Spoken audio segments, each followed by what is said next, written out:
দুইটা ব্যক্তির খেদমত করতে হবে, হেফাজত করতে হবে। স্ত্রীর 1 নাম্বার হলো স্বামীর খেদমত, 2 নাম্বার হলো সন্তানের লালন পালন। ঘরে সন্তান থাকলে স্ত্রী সময় দিতে হবে।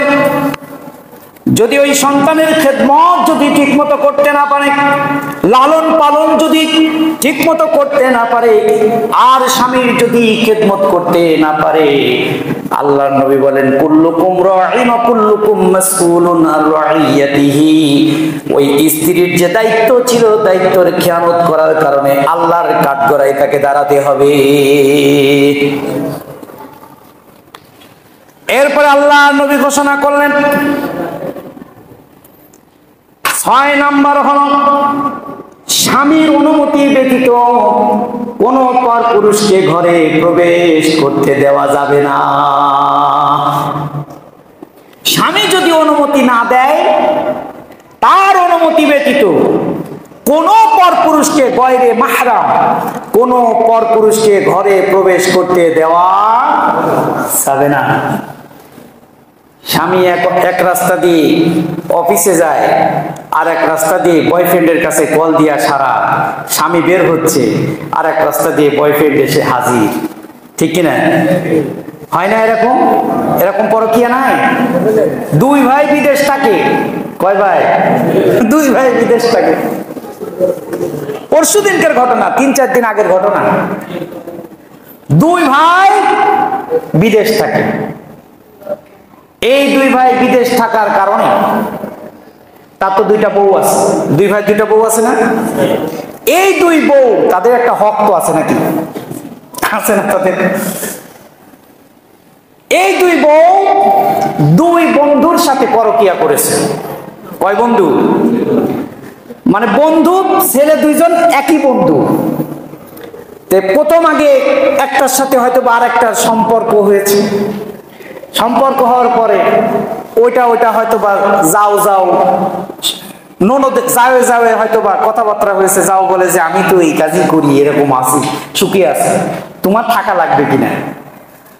এই বন্ধু গিয়ে বলছে ওইটা কেমনে থাকে, তুমি একটু দেখো, খোঁজ খবর নিয়ে, তার যদি নাগরের দরকার হয়, সময় টাইম পাস করার দরকার হয়, ওরকম ব্যক্তি আমার কাছে আছে।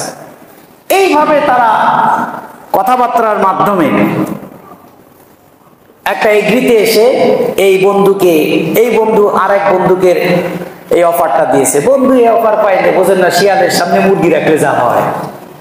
শিয়ালের সামনে কি রাখলে? মুরগি রাখলে যা হয়। তো বন্ধু একেবারে এক কথায় রাজি, মাঝে মাঝেই যায়, লাগে না কোনো কাজই। একেবারে মেয়েও রাজি, এই বন্ধু রাজি। রাজিতে প্লাসে একেবারে কাজ শুরু হয়ে গেছে। আশপাশের মানুষ দেখে অপরিচিত 2 জন ব্যক্তি মাঝে মাঝেই দেখি ঘরে প্রবেশ করে। আছে না? জনগণ দেখে না? সন্দেহ করে না? তো এরকম সন্দেহ করতে করতে একদিন চোরের 10 দিন গৃহস্থর একদিন, চোরের 10 দিন গৃহস্থর একদিন। তো এলাকার সবাই কানাকানি হতে হতে একটা দলে পরিণত হয়েছে। তারা প্রথমে গিয়ে বড় ঘরে নক করেছে। নক করার পরে দরজা খুলেছে। খোলার পরে বলছে তোমার ঘরে পুরুষ আছে? কয় না, কোনো পুরুষ মানুষ নাই। খুঁজতে খুঁজতে দেখে যে একটা বস্তার ভিতরে ঢুকেছে। কিসের ভিতরে? বস্তার ভিতরে ঢুকছে। ঢুকে ওটার উপরে আবার ওই 3D সিনেমার মতো অবস্থা। এটা সিনেমা থেকেই শেখা। হ্যাঁ, পরকীয়া কোথা থেকে শিখছে? সিনেমা থেকে শিখছে। ধরা খাইলে কি করতে হবে? বস্তার ভিতরে ঢুকে ঝুড়ি টুরি উপরে দিয়ে তারপরে সেটাকে আটকায় রাখতে হবে। তো সেটাকে খুঁজে বার করছে। এখন পাশের ঘরের পালা। পাশের ঘরেরটাকে গিয়ে বলছে তোমারটা কোথায়? বলছে না, আমার ঘরে কেউ প্রবেশ করে নাই। বলছে না, প্রবেশ করছে, দেখি সব চেক করো। চেক করতে করতে গিয়ে আলমারির ভিতরে পেয়েছে। কিসের ভিতরে? আলমারির ভিতরে পেয়েছে। এই গেল একটা ইতিহাস। কয়েকদিন আগে বরিশালের এক বুইরে, 70 বছর 75 বছরের এক বুইরে, এই বুইরে একটা ঘরের ভিতরে ঢুকে মানসিক হালকা প্রতিবন্ধী এমন একটা মেয়ের সাথে অন্যায় কাজ করে ফেলছে। এখন বুড়া জিজ্ঞেস করে তুই এই কাজ করছিস? কয় না আমি এই কাজ করি নাই। কয় না তুই করছিস? কয় আমাকে ডাকছে কেন? আমাকে ডাকছে কেন? অথচ আল্লাহর নবী ঘোষণা করেন যে স্বামীর অনুমতি ব্যতীত কোন মহিলা তার ঘরের ভিতরে কোনো পরপুরুষ প্রবেশ করতে দিতে পারবে না, এই সুযোগ নাই। স্বামীর প্রতি প্রথম কয়েকটা কর্তব্যের পরে আরেকটি কর্তব্য হলো কোন মহিলা কোন পরপুরুষকে তার ঘরের ভিতরে স্বামীর অনুমতি ব্যতীত প্রবেশ করতে দিবে না। আল্লাহর নবী ঘোষণা করেন, বুখারী শরীফের হাদিস, লা ইয়াহিল্লু লিল মারআতি আন তা'যানা ফি বাইতিহি ইল্লা বিইذনিহি। লা ইয়াহিল্লু, হালাল না, এটা হারাম, এটা কখনো বৈধ না যে কোনো স্ত্রী তার ঘরের ভিতরে প্রবেশ করবে, কোনো পরপুরুষকে প্রবেশ করাবে, ইল্লা বিইذনিহি, তার স্বামীর অনুমতি ব্যতীত, এটা জায়েজ নাই। এই ওয়াজ করতে পারবেন বাসায় গিয়ে? করতে পারবেন না? ঘরে জায়গা থাকবে তো? নাকি ওইটার জায়গা হবে আপনার জায়গা হইতো না?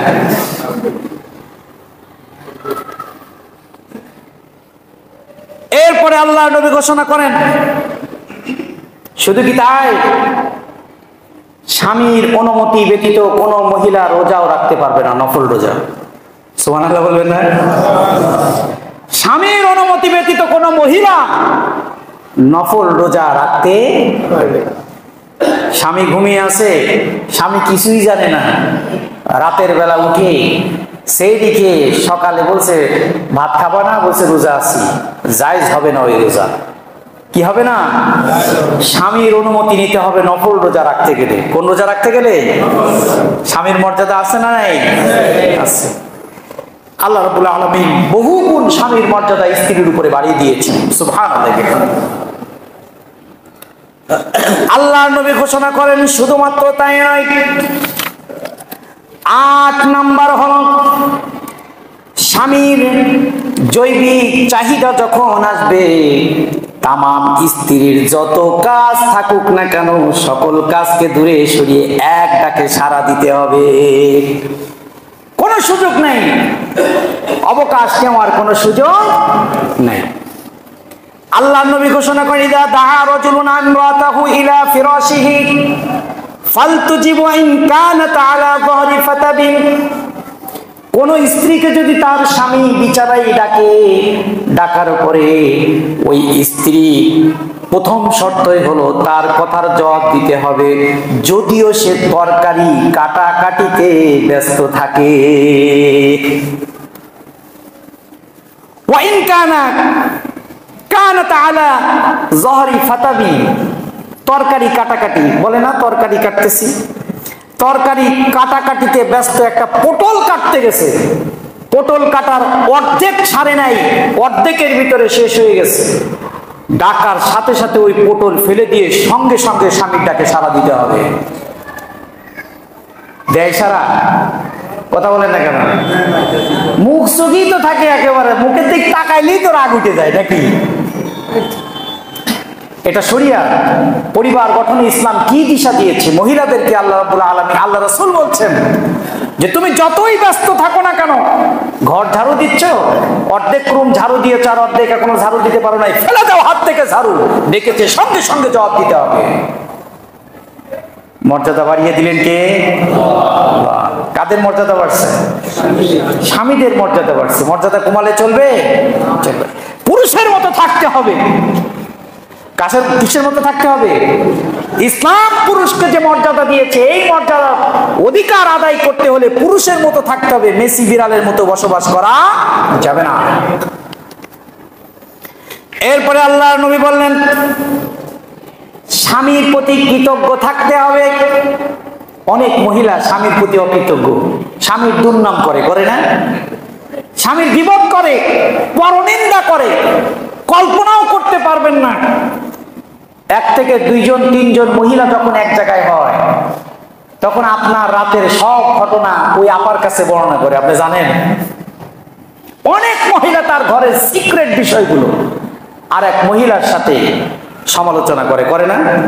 আলোচনা করে সিক্রেট বিষয়, এমন সিক্রেট বিষয়, এই গোপন বিষয়গুলো অন্য মহিলার সাথে তারা গিয়ে শেয়ার করে। এর চাইতে বোকা আর কেউ হতে পারে? যারা বলেন বোকা কেউ আর হতে পারে? সবচেয়ে বড় বোকা এরা। আর হচ্ছে স্বামীর অকৃতজ্ঞতা করে, আমার স্বামী এটা নাই ওটা নাই, আমার স্বামী এটা করতে পারে না ওটা করতে পারে না।